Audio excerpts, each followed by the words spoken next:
1969 সালের একটি ঘটনা আজও পৃথিবীর কোটি কোটি মানুষকে অবাক করে দেয়। একটি দাবি করা হয়েছিল মানুষ পৃথিবী ছেড়ে চাঁদের মাটিতে পা রেখেছে। কিন্তু প্রশ্ন হলো, এটা কি সত্যিই ঘটেছিল, নাকি ইতিহাসের সবচেয়ে বড় কোনো পরিকল্পিত প্রতারণা ছিল? কারণ আজও অনেক মানুষ বিশ্বাস করে চাঁদে যাওয়ার পুরো ঘটনাটি ছিল সাজানো। তাহলে আসল সত্য কি? চলুন জেনে নেওয়া যাক, মানুষ কি সত্যিই চাঁদে গিয়েছিল, নাকি এর পেছনে লুকিয়ে আছে অন্য কোনো রহস্য। 1960-এর দশকে পৃথিবীর দুই শক্তিশালী দেশ যুক্তরাষ্ট্র এবং সোভিয়েত ইউনিয়নের মধ্যে শুরু হয়েছিল মহাকাশ প্রতিযোগিতা। কে আগে মহাকাশ জয় করবে, কে প্রযুক্তিতে এগিয়ে থাকবে, এ নিয়ে চলছিল তীব্র লড়াই। 1961 সালে সোভিয়েত ইউনিয়নের মহাকাশচারী ইউরি গ্যাগারিন প্রথম মানুষ হিসেবে মহাকাশে যান। এই ঘটনা যুক্তরাষ্ট্রকে বড় চ্যালেঞ্জের মুখে ফেলে দেয়। এরপর আমেরিকার প্রেসিডেন্ট জন এফ কেনেডি ঘোষণা করেন এই দশকের মধ্যেই তারা একজন মানুষকে চাঁদে পাঠাবে এবং নিরাপদে পৃথিবীতে ফিরিয়ে আনবে। শুরু হয় ইতিহাসের অন্যতম বড় মহাকাশ প্রকল্প অ্যাপোলো মিশন।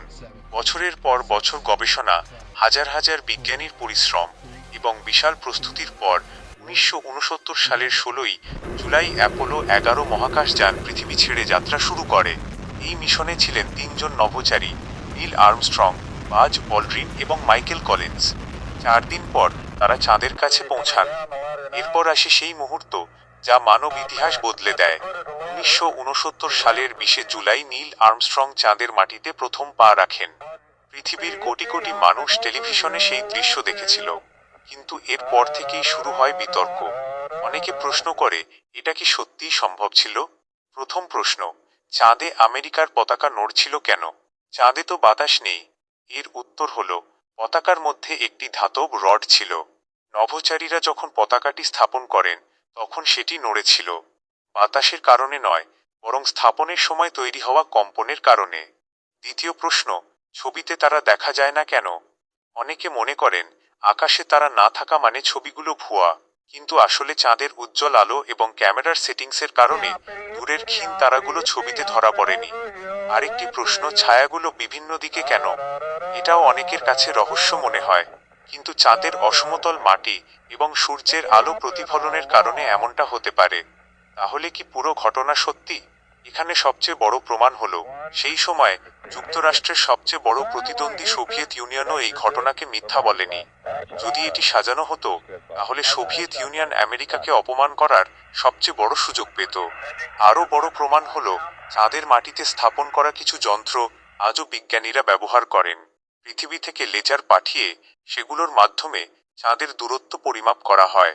এছাড়াও অ্যাপোলো মিশন থেকে আনা চন্দ্রশিলা বিশ্বের বিভিন্ন বিজ্ঞানী পরীক্ষা করেছেন। এসব প্রমাণ দেখায় যে মানুষ সত্যিই চাঁদে গিয়েছিল। শুধু অ্যাপোলো 11 নয়, পরবর্তী আরও কয়েকটি মিশনের মাধ্যমে মোট 12 জন মানুষ চাঁদের মাটিতে হেঁটেছেন। তাহলে এত বছর পরও কেন কিছু মানুষ সন্দেহ করে? কারণ মানুষের মন রহস্য পছন্দ করে। যে ঘটনা যত বেশি অবিশ্বাস্য মনে হয়, মানুষ তত বেশি প্রশ্ন করতে শুরু করে। আর চাঁদে যাওয়া ছিল এমনই একটি ঘটনা যা একসময় অসম্ভব মনে হলেও মানুষ সেটাই সম্ভব করে দেখিয়েছে। পৃথিবীর ইতিহাসে এটি শুধু একটি মহাকাশ অভিযান ছিল না, এটি ছিল মানুষের সীমা ভেঙে নতুন জগতে পৌঁছানোর গল্প।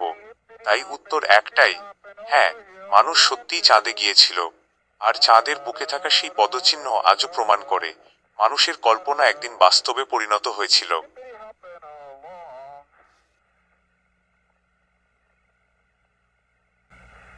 One ignition.